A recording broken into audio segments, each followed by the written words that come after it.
We are taking a look at the A7C Mark II. There's a lot of menu settings on these cameras, so I'm going to take you through what I use to get cinematic looking footage.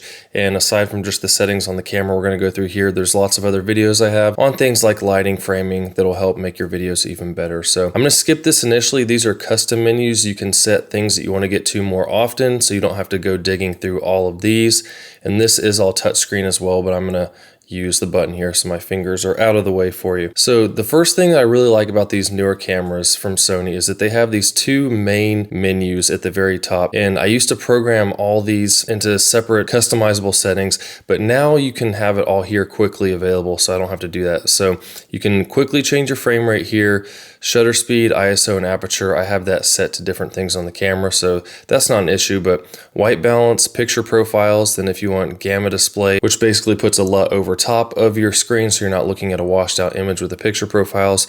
Then here's really nice. I can quickly switch from 4K, Full HD, depending on if you want all intra or you want group of pictures type recording. I have videos on that as well to help make sense of it, but that's really useful. And then we have the bit rates you can choose here, as well as the color sampling, proxy recording, audio settings, audio record levels. And then we have a second one here where you can format your card, APS-C mode for shooting, log shooting. I'm always shooting in manual when I'm doing video. Focus modes, basically things you'd want to get to quickly so that you don't have to dig through the menus, and then you don't necessarily need to put them all that stuff in the My menu as well. And it's easy to look at like this because the things stand out instead of just these small little things like this.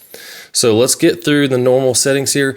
I'm going to go somewhat quickly. Feel free to slow the video down if you want, or if you have questions about any of it, post them down in the comments and I'll try to explain stuff more. But I'm mostly just going over all the video settings because I hardly use the camera for pictures. So file format, we have here the various ways you can record in 4K or Full HD. We saw that in the last setting that you can get to quicker. Movie settings, the same thing, frame rates as well as bit rates here.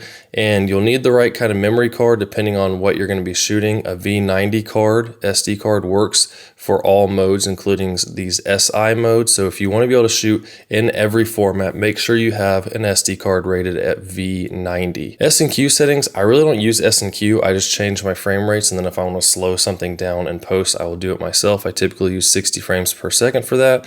Time-lapse settings, if you are going to do that, you have those options there, but I don't use that either.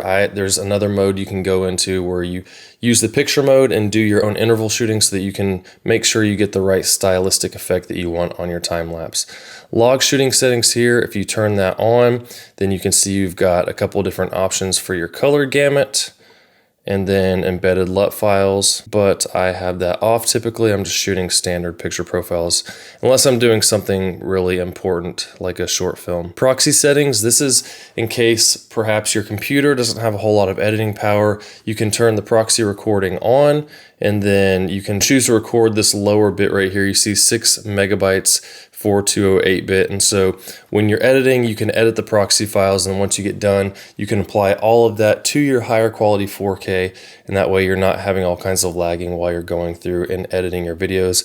I have a pretty powerful computer, so that's not an issue for me, but something to consider if your computer's not that great.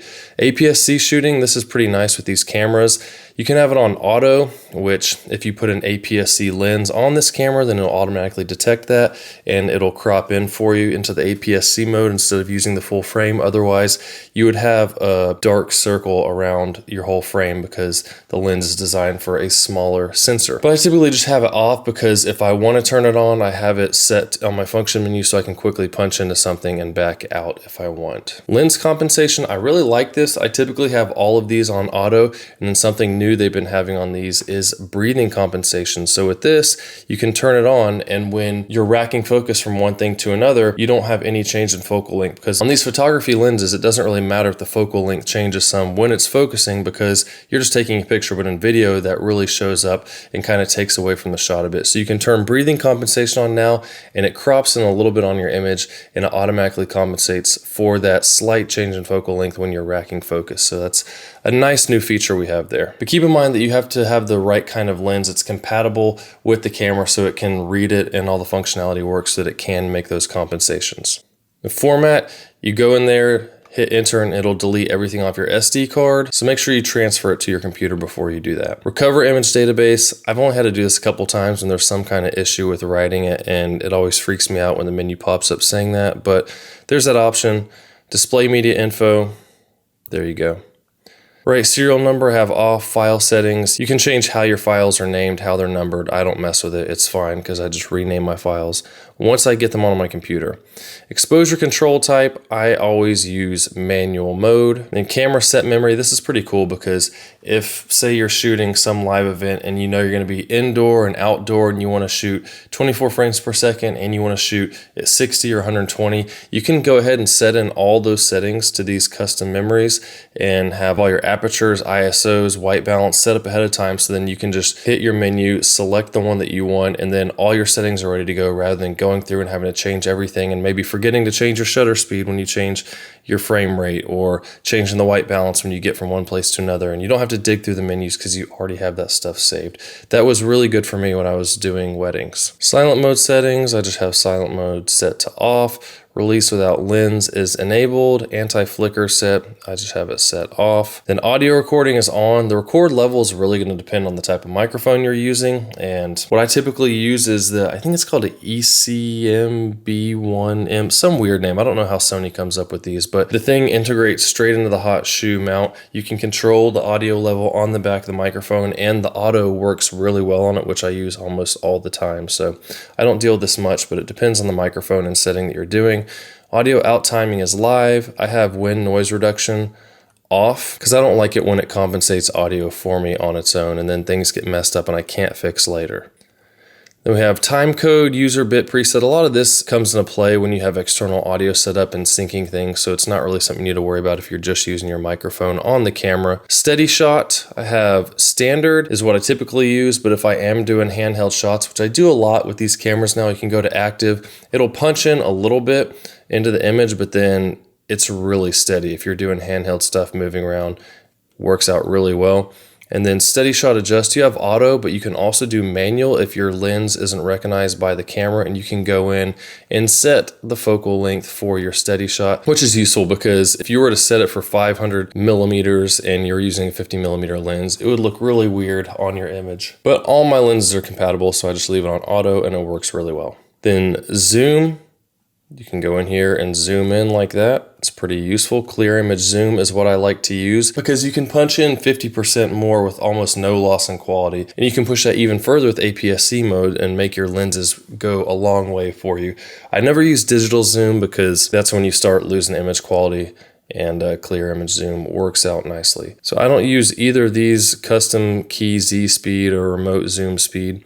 Grid line display I have on, and grid line type I have rule of thirds on there, which you can see are the lines going across the top and down right there. So you get the rule of thirds. I have videos on that to help you understand how to use the rule of thirds to make better videos. Then emphasize record display, I have that on, so there's just a big red box that comes around the display here when you're recording to help remind you that you actually are recording, because I've forgotten many times to hit the record button. It's pretty painful when it's for something important. Marker display I have off right now, but if I was to turn that on, then I have this aspect marker typically set to 235:1, and you can see these white lines, one there, that gives you that 21:9 cinematic looking aspect ratio. So if I'm doing something that I will be editing in that aspect ratio later on, then it's a lot easier to frame my stuff, but I typically just keep it off. There are lots of other options in there, like if you wanted to do a square aspect ratio 4:3, or you're doing vertical, whatever it is, there's lots of options, but the 235:1 is the one I only use. There's other options for safety zones, guide frames, the center marker,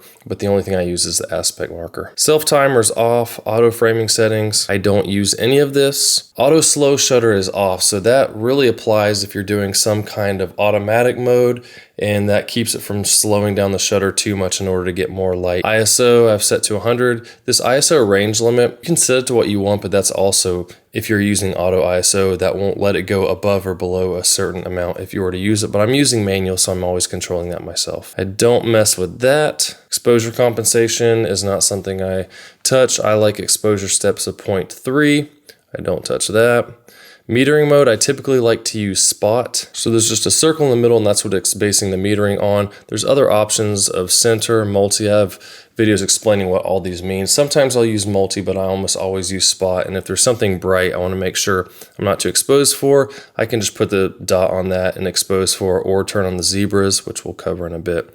Face priority and multi-metering I have off because if I want to prioritize someone's skin or face, I'll just use the spot and put the spot on their skin and make sure I'm exposed for that. And I like the spot metering point in the center. White balance, I typically always use color temperature, these Kelvin settings, and you can change them how you want there. And you can also click over and adjust it even more depending on your settings, so that's pretty useful.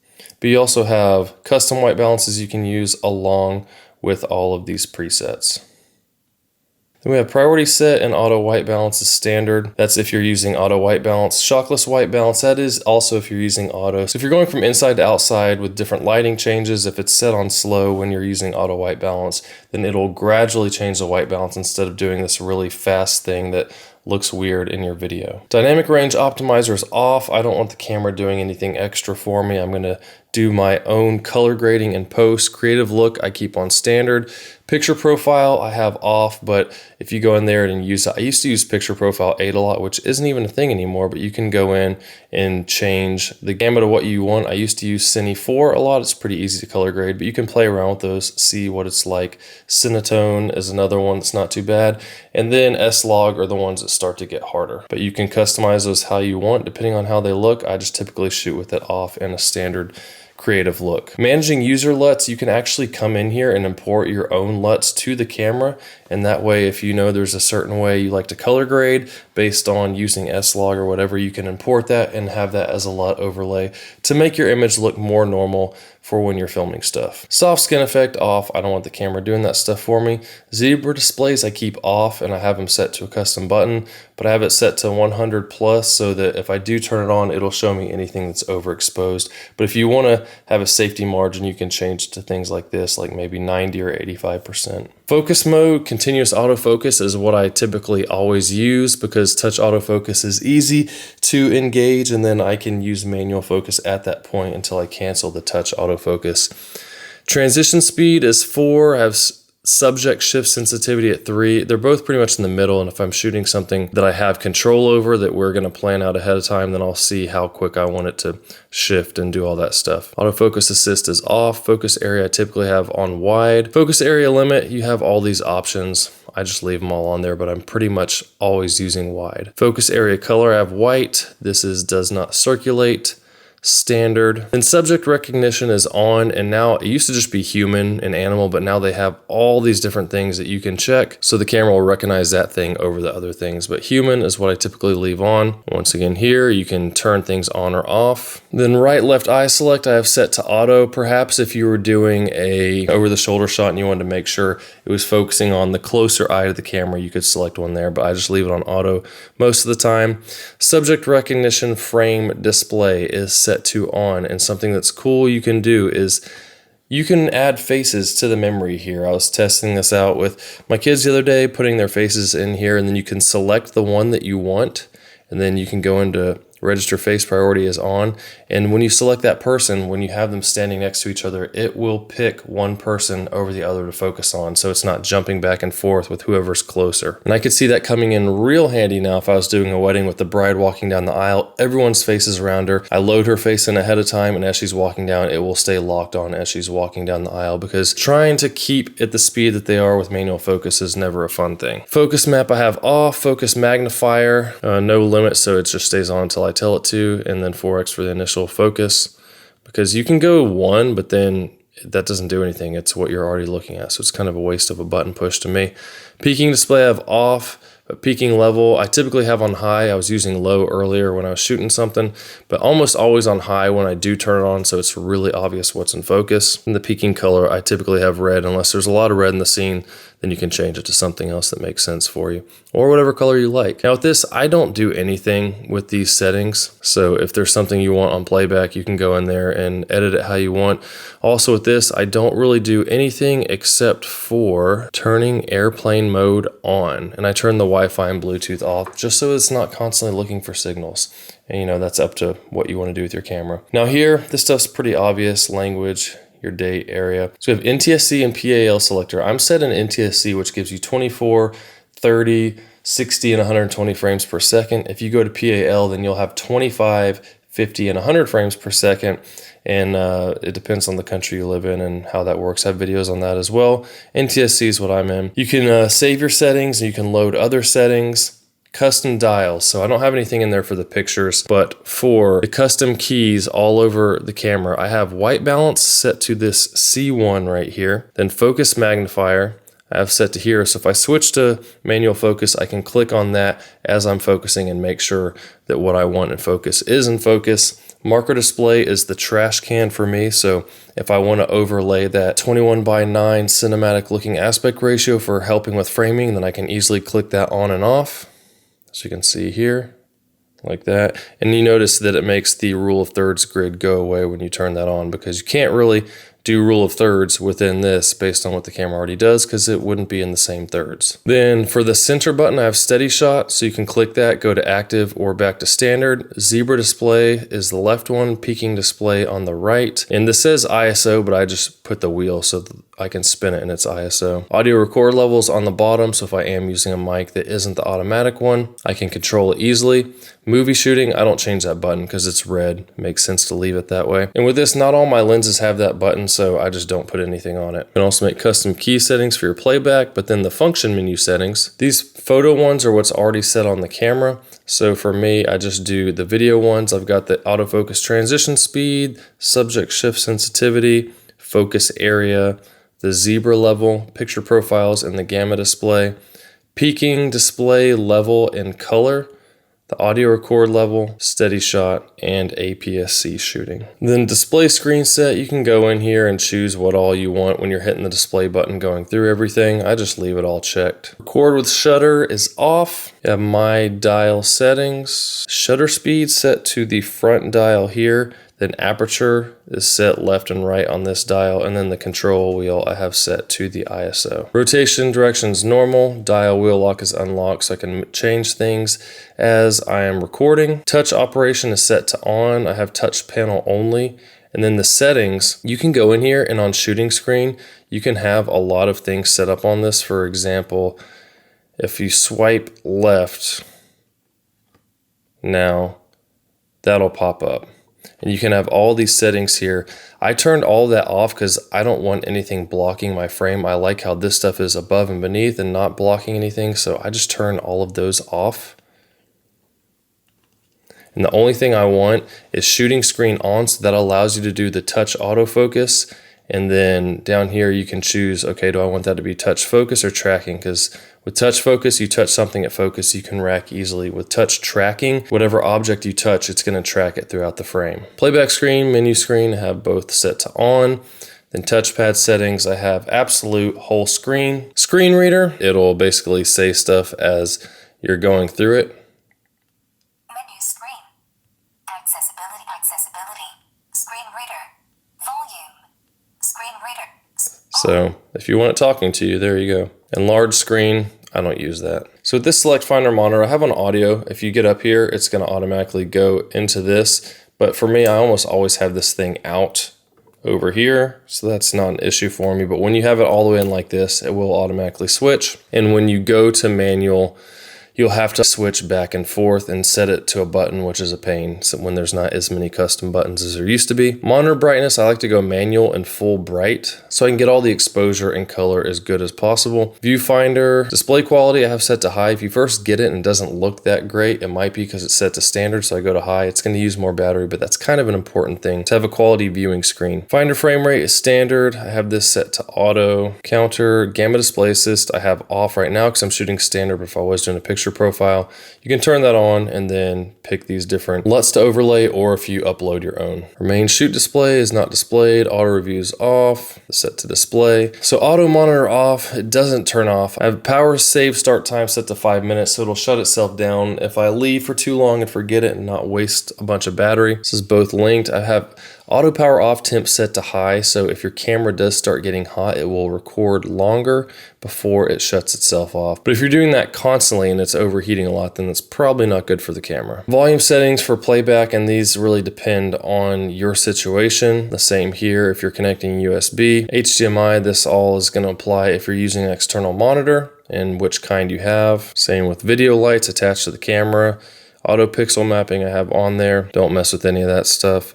And we're back up to the top. So real quick, this is the My Menu settings that I set up for my camera. If there's certain things you want to use more often, then you have that available. But I have format so I can get to it quickly. Time-lapse settings, the lens compensation for the breathing if I wanted to turn it on or off. The marker display with the aspect ratio, zebras, touch operation, the camera set memory, interval shooting function, autofocus settings, and peaking display. And all of those are my cinematic settings for the A7C Mark II. If you have any questions on any of this stuff, I know it's a lot, feel free to post it down below. I'll try to help you out the best I can. Lots of videos on the channel to help you out with more, and I'll see y'all in the next one.